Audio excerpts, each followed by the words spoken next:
Okay, today I am showing you why women will oftentimes fall in love with men who are emotionally unavailable. And I'm going to kind of take this at a lot of different angles so that way you can actually understand this. And I want to start off this video with a story. Hey guys, real quick too, I also made you a gift. The link is in the description. You can check it out once today's video is over. So a friend of mine who I've known for a long time, he was seeing this girl and they slept together. And then after they slept together, she didn't want to see him anymore, or she didn't want to continue to go out on dates, or she didn't want the relationship to potentially go anywhere. So they literally just slept together once, and she really wanted to sleep with him, and then it was over. And I'm going to explain to you how that unfolded and then why it happened that way. So here's how it unfolded. So it took about a couple months of them not even seeing each other, but them just being associated together in the same friend group. And what happened was the guy that I know, okay, he was not pursuing her at all. So every time they would go out or every time they would meet up in a friend group, he was not initiating contact. He was not initiating conversation. He was not trying to flirt with her. So naturally, him withholding that attention signaled to her that this is probably a super high value guy who may be pre-selected and maybe has options, which is why he's not giving any attention, which made her pine for that attention even more. Well, what happened is the woman actually asked him to go home together. So over the course of weeks or months, he could tell that her interest was rising. And then here's what happened. They went home and slept together. Well, here's where things get interesting. The first thing we have to address and we have to talk about is congruence and identity.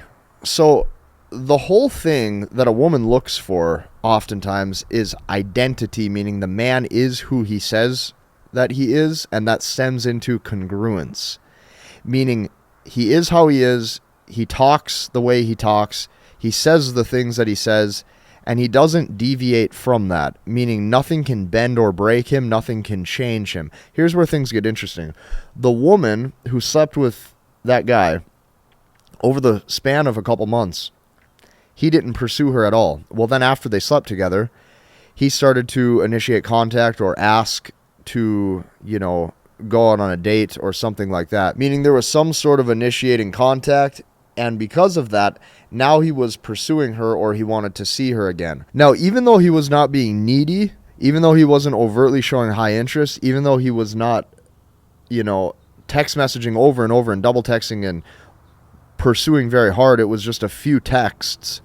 The problem with that is it went against his identity, meaning instantly when he started to now pursue, that signaled to her that there is now incongruence, meaning for months, he didn't talk to her very much. Then they slept together. Now all of a sudden he's initiating contact. The problem with that is it goes against everything that she thought he was, which means that let's say she slept with a guy under a different circumstance where he was actually pursuing her and then they slept together and then he kept pursuing her afterwards. There's a very high chance that she would have not pulled away because that is congruent with who he is.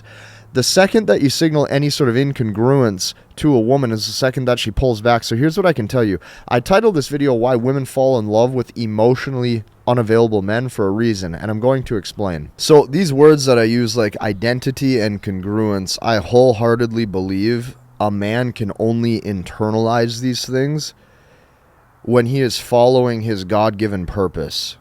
Okay, that's why I always will refer to the story of Adam and Eve, where God told Adam to tend to the garden. Okay, as a man, your purpose, your God-given purpose, your identity, this is something you do day in and day out.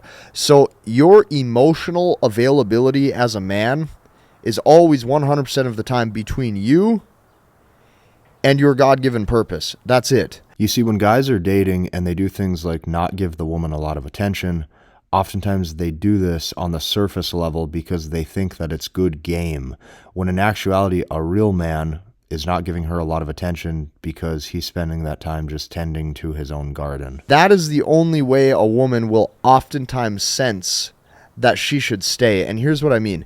Every man on planet Earth, I don't care if you're the bad boy, I don't care if you're the rebel, I don't care if you are the guy who's socially popular, I don't care if you're the guy who is able to sleep with a different girl every single weekend.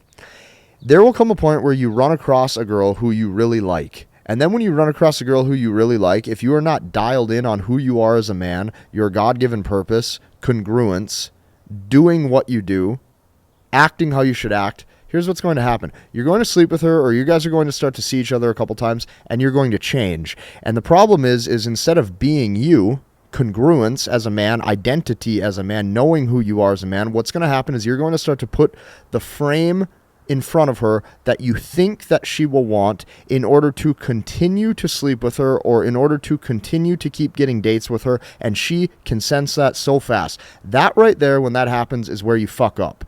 So what a woman needs to see is that you are so dialed in with who you are so dialed in with how you act, you are so dialed in with your mannerisms, you are so dialed in with your purpose. She needs to know that day and night, whether she is there or not, whether she gets that call from you or not, whether you call her or not, whether she gets that text message from you or not, whether you get that text message from her or not, she needs to know, and she needs to see that day and night you are who you say you are, and nothing can change that. Okay? So here's what I mean.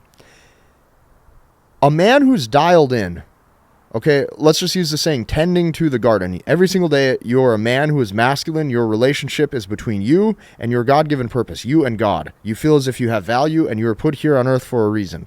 All you do is that work. All you do is you are centered on that. You know who you are. You know why you're here. That is a man. That is a man who can actually lead. That is a man who can actually lead a woman.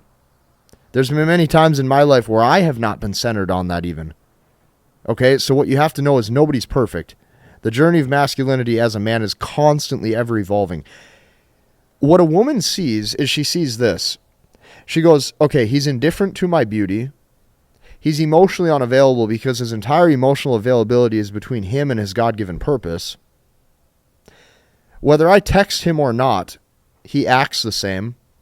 Whether I'm there on that date or not, he acts the same and he does the same things.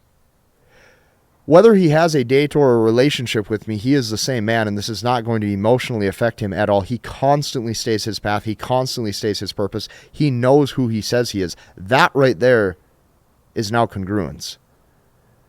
So you have to understand that when it comes to game and when it comes to how you interact with women, the problem that men oftentimes will run into is they put the frame in front of the woman for that situation or that circumstance that they think will lead to the best outcome.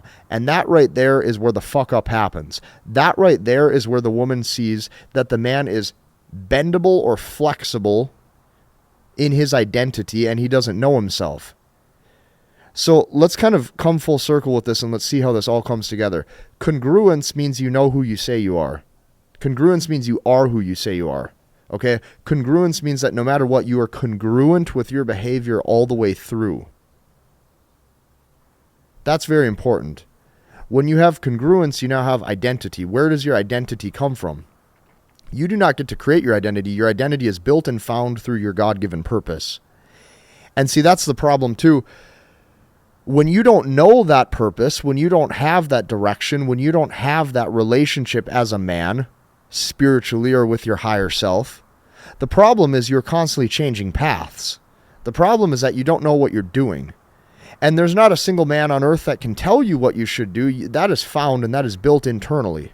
So when you see women and then you're putting a different frame in front of them, or you're trying to apply game and you're constantly trying to refine that game to put in front of them what you think that they want or what will yield the best outcome, a woman can sense that.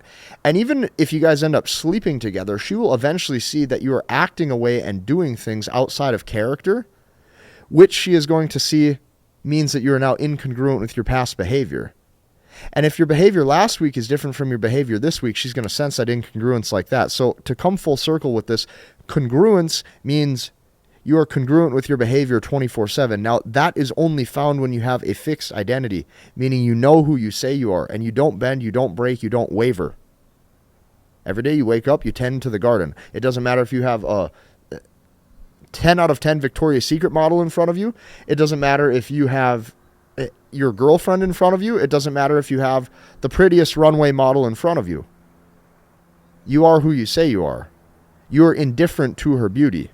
As soon as you become indifferent to her beauty, and as soon as you're congruent with your identity, that's all it takes for her to go, oh, he's a bad boy. Oh, what an asshole. You don't actually have to do anything special. It takes a few subtle tweaks in how you live. It takes a few subtle tweaks. That's it. And it is so uncommon today for a man to know himself that as soon as you know yourself, you're instantly labeled an asshole. As soon as you know yourself, you're instantly labeled a guy with an edge. As soon as you know yourself, you're instantly labeled a guy who has something to say, or, he's different, or what is it about him, or he's a social, he's socially rebellious, or he takes risks and just does what he wants. And the funny thing about it is you're not even doing anything wild. You're literally being who you want to be. So this is why women fall in love with men who are emotionally unavailable, because your emotional availability is only between you and God. Your emotional availability is only between you and your God-given purpose, and you tend to that garden and you stay that path 24/7. Now, what's going to happen when a woman sees that you are like this? Let me explain. When a woman sees that you are like this, she is going to try to see in every way, shape, and form if she can get you to bend and if she can get you to break, and this is in her nature. Okay? Whether you believe in the story or not is completely irrelevant, because the story has so many analogies. You tend to the garden, and she's going to say, eat from the fruit with me. Just do this. It'll feel good. Do it. Come on. And here's how this actually manifests in real life. How this manifests in real life is either her using her seduction and sex appeal to try to get you to do something that you shouldn't, or that goes against your identity and your own congruence. Or it can be something as simple as trying to make you emotionally volatile. And that emotional volatility comes out in a specific way. You guys are seeing each other for days, weeks, or months, and everything goes good. And then she wakes up and she says, I'm just not going to text message him for 2 days and see what he does. And then she wakes up one day and she goes, I'm just going to start an argument today just to see what he does. And then she wakes up and she goes, you know what? We've slept together for every week for the past 2 months. This week, I'm going to just act disinterested, show him no affection, and show him no intimacy just to see what he does. As soon as you change, as soon as you get reactive, as soon as you stop following your day-to-day habits, your God-given purpose, why you are here, as soon as she sees she can get to you, as soon as she sees she can get you to change paths, you've now broken the one relationship, and you've now broken the one level of emotional availability that you should have, and that is between you and your purpose, you and your higher self. Her whole goal is to see if she can get you to break that. Now, if she can't get you to break that, when you say no, or when you don't let it affect you, what she's going to do is she's going to cry about it, fight about it, scream about it, holler about it, and say, why are you like this? She's going to try to get you to backpedal. Now, when you say, no, this is the way I am, no, this is how I am, no, this is how I need to be, no, this is why I am like this, no, I am like this for a reason, and you stick to that, she's mad for 30 minutes, she's mad for an hour, she's mad for maybe a couple hours, she's mad for a day, and then she comes back to you because you're the only one who's strong, and then she comes back to you because you're the only one who actually has direction. So leading a woman is not just leading a woman on a date. Leading a woman is not just saying this is where we're going to go eat and this is the time. Leading a woman means that you lead yourself. And because you lead yourself, she now can follow you because you have a direction and a path in life for where you're going. Every single time as a man that you're leading yourself, she now has somewhere to follow. So the leader is not asking the follower saying, hey, where do you think we should go? Or, I'm going to lead in the direction that I think will yield the best outcome for you. No, the leader's just going. So you need to lead your own life with or without her 24/7. That's it. And when you do that, she respects you, she trusts your judgment, and she wants to consistently stay with you. So to come full circle one more time, why women fall in love with emotionally unavailable men? This has nothing to do with you just being the bad boy who sleeps with them and then you're emotionally unavailable and you're not looking to build commitment. That's like surface level. That's like layer 1. Layer 2 is a better reason why you do the things you do. And it's not out of spite. It's not out of being malicious. It's not out of being evil. It's not out of doing things wrong. It's out of doing things right. It's because you know who you are. And the second that you break that path or you stray from that path of yourself is the second you don't know yourself. And the second you don't know yourself is the second that she senses that. So I'm not trying to explain to you how to, have a 5 out of 10 relationship or, be able to retain a girlfriend for a year or two. I'm talking about how do you make it so that way when she looks at you, she says, I've never found anybody else like this in my entire life, and I literally can't replace that guy. This goes so much deeper than her just sleeping with you. This goes so much deeper than just the act of physical intimacy or lust. This actually stems into who the man is and who he says he is. And there needs to be pure congruence with that at all times. He is who he says he is. He talks the way that he wants to talk. And everything is congruent. And now she trusts you because you've been called in some way to be that way and you don't stray.